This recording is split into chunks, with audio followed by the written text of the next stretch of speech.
Hello friends, welcome to నవలా హృదయం. ఈ వీడియోలో మనం వసంత శిశిరం నావెల్ నెక్స్ట్ పార్ట్ చూడబోతున్నాం. కథలోకి వెళ్ళిపోదాం రండి. రేష్మ మెసేజ్ చూసిన అలీ ఇంటికి చేరుకుని పశ్చాత్తాపంతో ఆమెకు క్షమాపణ చెప్తాడు.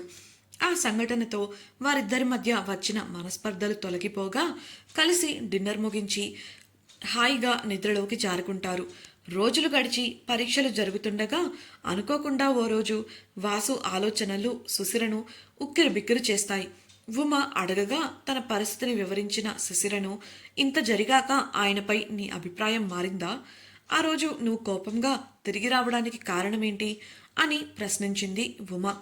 ఆ ప్రశ్నకు సమాధానం ఇవ్వడానికి శిశిర సంకోచించగా, చెప్పు శిశిర, మరోసారి అడిగింది ఉమ. శిశిర బదులిస్తూ, అలాంటిదేం లేదు ఉమా. ఆ సంఘటన తర్వాత ఆయనపై గౌరవం మరింత పెరిగింది. ఆయన సంజాయిషి ఇస్తున్న సమయంలో కూడా ఆయన కళ్ళల్లో నిజాయితీ కనిపించింది నాకు. కాకపోతే ఆయన అలా చేయడం నాకు నచ్చలేదు. ఆయన ఎంత నిజాయితీగా సంజాయిషి ఇచ్చినా అతనిపై కోపం వచ్చింది. ఆ కోపం ఎందుకో నాకు కూడా తెలియదు. అందుకే అలా వచ్చాను అని అంది. అయితే వాసుగారిపై అలిగావన్నమాట. నవ్వుతూ అడిగిన ఉమ వంక చిరుకోపంగా చూస్తూ, నేను ఆయన మీద అలగడం ఏంటి? నేనేం అలగలేదు అంది శిశిర. ఉమ పెద్దగా నవ్వేసి, చూస్తుంటేనే తెలుస్తుందిలే, కానీ భార్య ఎంత అలిగినా కోపం తెచ్చుకున్నా తను ఉండాల్సింది మెట్టనింట్లోనే అని అమ్మ ఒకసారి నాతో చెప్పింది. నువ్వు వాసుగారి మీద ఎంత అలిగినా కోపం తెచ్చుకున్నా భయపడినా అవన్నీ 4 గోడల మధ్య మీ మధ్యలోనే ఉండాలి. ఎన్ని గొడవలు పడినా అవి మీ బంధాన్ని ప్రభావితం చేయకూడదు. కాబట్టి బుద్ధిగా ఇంటికెళ్ళు. ఆ తర్వాత మీ మధ్య ఏం జరగాలని నీ ఇష్టం, మీ ఆయన ఇష్టం. ఇప్పటికే ఆయన్ను నువ్వు దూరం పెడుతున్నావు. ఆయన మంచివారని తెలిసినప్పుడు ఇలాంటి చిన్న చిన్న విషయాలకు నువ్విలా చెయ్యడం బాగోదు, ఆలోచించుకో అని చెప్పి లేచి, బయట బాగా చీకటి పడింది, వెళ్ళి డిన్నర్ సంగతి చూద్దాంరా అంటూ పిలవడంతో శిశిర ఆమెతో కలిసి వంటగదికి వెళ్ళిపోయింది. డిన్నర్ వండి తిని గదికి వచ్చిన వారికి శిశిర ఫోన్కు వాసు కాల్ చేయడం తెలిసింది. ఉమా, నేను బయటకు వెళ్తున్నా, మంచినీళ్లు తేవడం మర్చిపోయా కొంటెగా నవ్వుతూ చెప్పేసి బయటకు వెళ్ళి గది తలుపు వేసేసింది. ఓవైపు భయంగా అనిపిస్తున్నా మరోవైపు మాట్లాడాలని మనసు ఆరాట పెడుతోంది. ధైర్యం చేసి ఫోన్ ఎత్తి చెవి దగ్గర పెట్టుకుంది సుశిర. ఫోన్ ఎత్తినప్పటికీ ఏమీ మాట్లాడకపోయేసరికి వాసు ప్రేమగా, ఏంటి ఇంకా కోపం పోలేదా అని అడిగాడు. అందుకు శిశిర నుండి బదులు లేదు. ఆమె నుండి చిన్న శబ్దం కూడా వినిపించకపోయేసరికి కాల్లో ఉందా లేదా అన్న అనుమానం కలిగి, హలో శిశిర అని పిలిచాడు వాసు. అంటూ శిశిర చిన్నగా అనడంతో చిన్నగా నవ్వుకుంటూ, ఎగ్జామ్స్ ఎలా రాస్తున్నావు అని అడిగిన వాసుకు గుడ్ అని సమాధానం ఇచ్చింది శిశిర. తిన్నావా అని అడగగా అంటూ మరో మూలుగు. ఇప్పటికీ ఇదే 10,000 అనుకున్న వాసు ఆమెకు జాగ్రత్తలు చెప్పేసి, మిస్ యూ బేబీ, వచ్చేయాలని ఉంది, రేపు సెలవే కదా, వచ్చేయినా అని అడగగా గతుక్కుమంటూ టక్కున ఫోన్ కట్ చేసింది శిశిర. మూతి ముడుచుకొని ఫోన్ వంక చిరుకోపంగా చూసింది. ఆఫీస్లో పని చేసుకుంటున్న వాసు శిశిరకు ఫోన్ చేసి మాట్లాడాడు. తాను అడిగిన దానికి ఆమె ఫోన్ కట్ చేయడంతో ముసిముసిగా నవ్వుకుంటూ ఫోన్ డెస్క్పై పెట్టి అతడు పనిలో పడగా కాసేపటికి అతని ఫోన్ మోగింది. ఆ కాల్ రాజేంద్రవర్మ నుండి కావడంతో ఎత్తి మాట్లాడాడు. అతనితో మాట్లాడటం పూర్తి చేసిన వసంత్ ఆలోచనలో పడగా నిట్టూర్చి ఫోన్ పక్కన పడేసి పనిలో పడిపోయాడు. డియర్ ఫ్రెండ్స్, నాదొక చిన్న రిక్వెస్ట్. మీరు చేసే చిన్న లైక్ మరియు కమెంట్ నాకు కొండంత ప్రోత్సాహాన్ని ఇచ్చి మరిన్ని ఇంట్రెస్టింగ్ నావెల్స్ ని అందించేలా సపోర్ట్ ఇస్తుంది. అలాగే ఛానల్ సబ్స్క్రైబ్ చేయడం మరొకండి ప్లీజ్. నిషా ఇల్లు. చాలా రోజులుగా నిషా తనను తాను గదిలో బందీని చేసుకోగా ఆమె తల్లిదండ్రులు ఆమె గురించి బాధపడుతున్నారు. ఆమె పరిస్థితి తెలిసి వారి కుటుంబ పెద్ద కూడా ఆ రోజు సాయంత్రం వారితో మాట్లాడడం కోసం నిషా ఇంటికి చేరుకున్నాడు. నిషా తల్లి అతడికి టీ అందించగా అతడు కంటి చూపుతోనే ఆమెను భయపెట్టి వారించాడు. ఆ చర్యకు ఆమె మనసు నొచ్చుకోగా ఎదురు చెప్పకుండా మౌనంగా అక్కడి నుంచి వెళ్ళిపోయింది. వచ్చిన వ్యక్తి నిషాకు స్వయానా తాత, నిషా తండ్రికి కన్న తండ్రి. కానీ అక్కడి నిశ్శబ్దమైన వాతావరణాన్ని చూస్తుంటే వారి మధ్య మాటలు లేవని అర్థమవుతోంది. ఆ నిశ్శబ్దాన్ని ఛేదిస్తూ పెద్ద ఆయన కూతురిని సముదాయించడం కూడా చేత కాదా నీకు? మీ వల్ల ఇంకా మేము ఎన్ని ఇబ్బందులు పడాలి? నేను చెప్పింది వినకుండా నాకు ఎదురు తిరిగి నీ సొంతానికి నీ స్వార్థానికి నీ ఇష్టం వచ్చినట్లు చేశావు. ఇప్పుడేమో నీ కూతురు మాకు సమస్యలు తేవాలని చూస్తోంది అంటూ ఒంటికాల మీద లేచాడు. నిషా తండ్రి మాధవ్కు తండ్రి మాటలకు కోపం వస్తుంటే అతడి భార్య శైలజ అతని భుజంపై చెయ్యి వేసి కళ్ళతోనే వద్దని వారించింది. దాంతో అతడు మౌనంగా కూర్చోగా, అసలు నీ కూతురేమనుకుంటుంది? తనేమన్నా గొప్ప మహారాణి అనుకుంటుందా అంటూ పెద్దాయన తన అరుపులు కొనసాగించాడు. గదిలోనే ఉండి ఏం సాధించాలనుకుంటుంది? అలాగే చస్తే ఎవరిది బాధ్యత అనగానే పళ్ళు పటపటా కొరుకుతూ పిడికిలు బిగించాడు మాధవ్. బిడ్డ చనిపోతుంది అన్న మాట ఏ తల్లిదండ్రులు మాత్రం సహించగలరు? మాధవ్ తన కోపాన్ని అణుచుకుంటుంటే శైలజ మాత్రం వస్తున్న ఏడుపును బలవంతాన ఆపుకుంటోంది. అప్పుడే ధడేల్మంటూ పైనుండి శబ్దం రావడంతో హాల్లో ఉన్న అంతా ఆ వైపు చూశారు. నిషా గది తలుపు తెరుచుకుంది. ఆ గదిలోంచి ఎరుపు రంగు లెదర్ జాకెట్ మరియు ప్యాంటు ధరించి ఉంగరాల జుట్టును ఫ్రీగా వదిలేసి టామ్ బాయ్లా బయటకు వచ్చి నిలబడింది నిషా. ఆమెను చూస్తే యాక్సిడెంట్ జరిగి గాయాల పాలై నిరసించిన అమ్మాయిలా అస్సలు లేదు. ఆమె ముఖంపై ఇదివరకు గీరుకుపోయిన గాయాలు కానీ ఏవీ లేవు, పూర్తిగా మానిపోయాయి. కనీసం వాటి తాలూకు గుర్తులు కూడా లేవు. ఆమె నోట్లో చూయింగం నవ్వులుతూ మగరాయుడ్లా మెట్ల దిగి వచ్చి తన తాత ముందు నిలబడింది.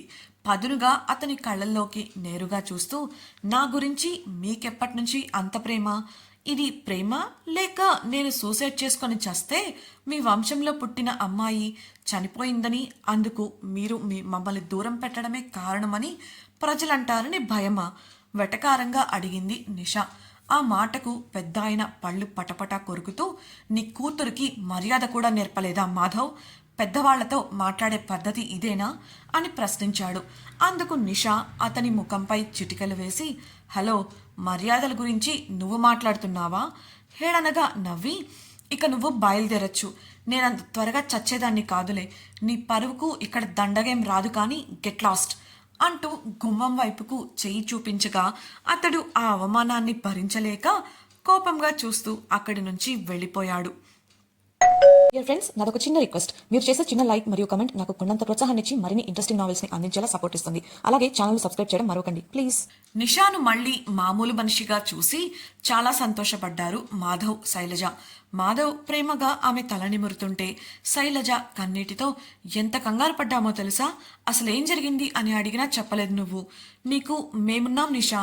నువ్వు ఏ విషయమైనా మాతో పంచుకోవచ్చు. నువ్వు ఇలా మామూలు మనిషివి కావడం నాకెంతో సంతోషంగా ఉంది అంది నిషాను ప్రేమగా తడుముతూ. నిషా వారిని చూసి చిన్నగా నవ్వి, మామ్, డాడ్, నేనిప్పుడు చిన్నపిల్లని కాదు. నన్ను నేను చూసుకోగలను. కావాలంటే చూడండి నేనెంత ఆరోగ్యంగా ఉన్నానో అంది.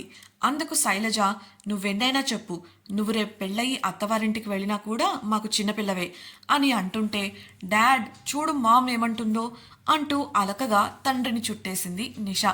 మాధవ్ ఆమెను దగ్గరకు తీసుకొని, తను చెప్పింది నిజమేరా, ఎప్పటికీ నువ్వు మా గారాల పట్టివే అన్నాడు నవ్వుతూ.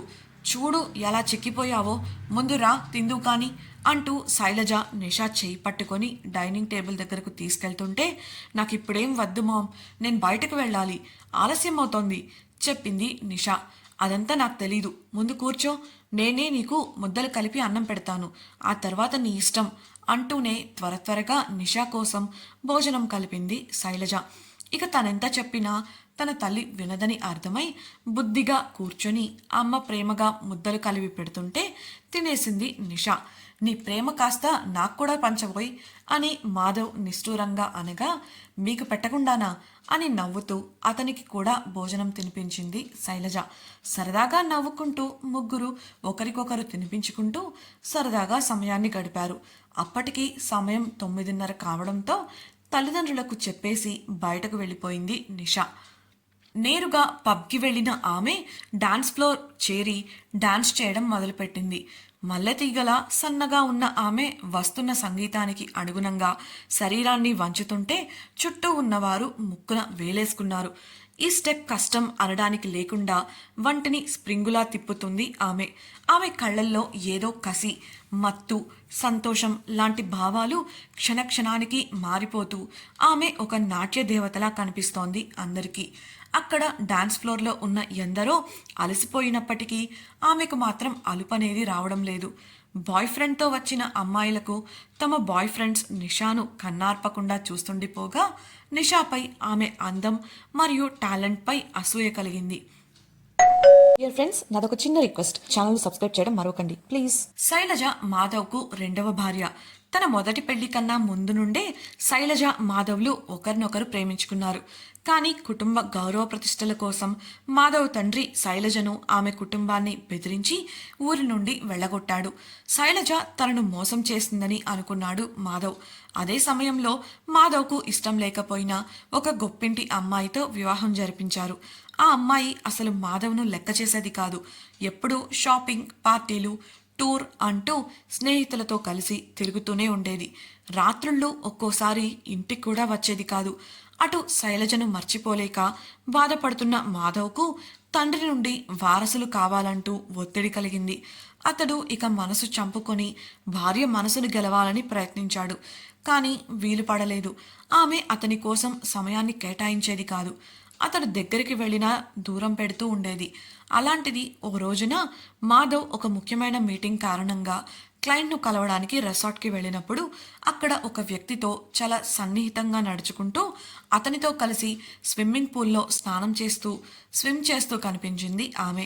ఆ వ్యక్తితో రాసుకు పూసుకుంటూ కవ్వింపుగా నవ్వుతూ ఉన్న ఆమెను చూడగానే విషయం అర్థమై తలదించుకొని మౌనంగా అక్కడి నుంచి వెళ్ళిపోయాడు మాధవ్. కొద్ది రోజులకు ఆమె కడుపుతో ఉందని తెలిసి ఇంట్లో అంతా సంతోషపడుతుంటే అతడికి మాత్రం అసహ్యంగా అనిపించింది. నేరుగా తన తండ్రి గదికి వెళ్ళి అతని దగ్గర నిజాన్ని బయటపెట్టాడు. ఆమె కడుపులో పెరుగుతోంది, తన బిడ్డ కాదని. ఆమె మరో వ్యక్తితో ఉంటూ తనను మోసం చేసిందని, అది తానే స్వయంగా చూశానని చెప్పాడు. ఆ మాటలు విన్న తండ్రి కంగారు పడుతూ చుట్టూ చూసి కిటికీలు తలుపులు మూసి వచ్చి, మాధవ్, ఈ విషయం ఇంకెక్కడా బయటకు రానివ్వకు. నీకు కావాలంటే ఆమె కడుపులోని బిడ్డను ఈ భూమి మీదకు రానివ్వకుండా చేద్దాం. కానీ దయచేసి ఆమెకు విడాకులు మాత్రం ఇవ్వకు. నువ్వు ఆమెను పెళ్లి చేసుకున్న కారణంగా సమాజంలో మన స్టేటస్ పెరిగింది. ఇప్పుడు నువ్వు ఆమెను వదిలేశావంటే ఆ కుటుంబం వాళ్ళు మనపై పగబడతారు. మన స్థాయి దిగజారిపోతుంది. మన పరువు, ప్రతిష్ట, ఆస్తి కాపాడుకోవడానికి నువ్వు ఈ పని చేయక తప్పదురా అని బ్రతిమిలాడాడు. నిజం చెప్తే విరుచుకుపడి తనకు తన తండ్రి తోడుగా నిలబడతాడు అనుకున్న మాధవ్ తండ్రి మాటలతో విస్తుపోయాడు. కొడుకు జీవితం కన్నా ఆస్తి ముఖ్యం అన్నట్లుగా ఉన్న అతని ప్రవర్తనకు ఖిన్నుడయ్యాడు. ఆమె అలా చేస్తుందని తండ్రికి ముందే తెలుసని అర్థమైంది. ఆ రోజుతో తండ్రి స్వభావం పూర్తిగా అర్థమై మౌనంగా తన పనులలో పడిపోయాడు. సమాజం దృష్టిలో అతడికి పెళ్ళయింది. కానీ తన జీవితం తన చేతిలో లేదని తెలిసి బాధతో తాగడం మొదలుపెట్టాడు. బిజినెస్ విషయాలలో పడి ఇంటికి రావడం కూడా మానేశాడు. దేశాలు తిరుగుతూ వ్యాపారాన్ని అభివృద్ధి చేయడంపై దృష్టి సారించాడు.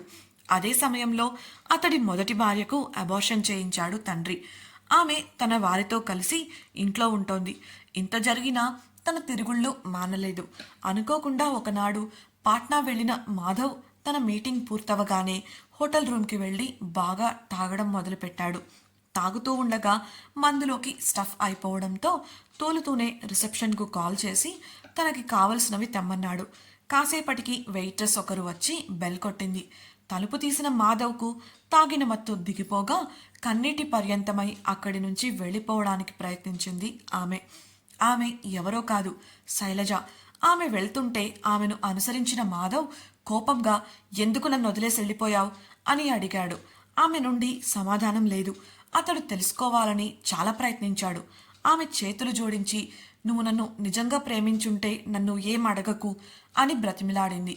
అతడు మౌనంగా ఉండటంతో అక్కడి నుంచి వెళ్ళిపోయింది శైలజ.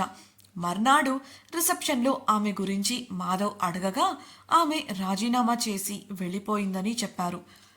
ఇంతకీ మాధవ్కి ఆమె ఆచూకీ తెలుస్తుందా? వారిద్దరికి పెళ్ళయిందా? మాధవ్ తండ్రి ఎందుకు ఇంకా మొదటి కోడల్ని సమర్థిస్తున్నాడు? తెలుసుకోవాలనుకుంటున్నారా? ఛానల్ను సబ్స్క్రైబ్ చేసి రాబోయే ఎపిసోడ్స్ వినేయండి. Thank you for listening.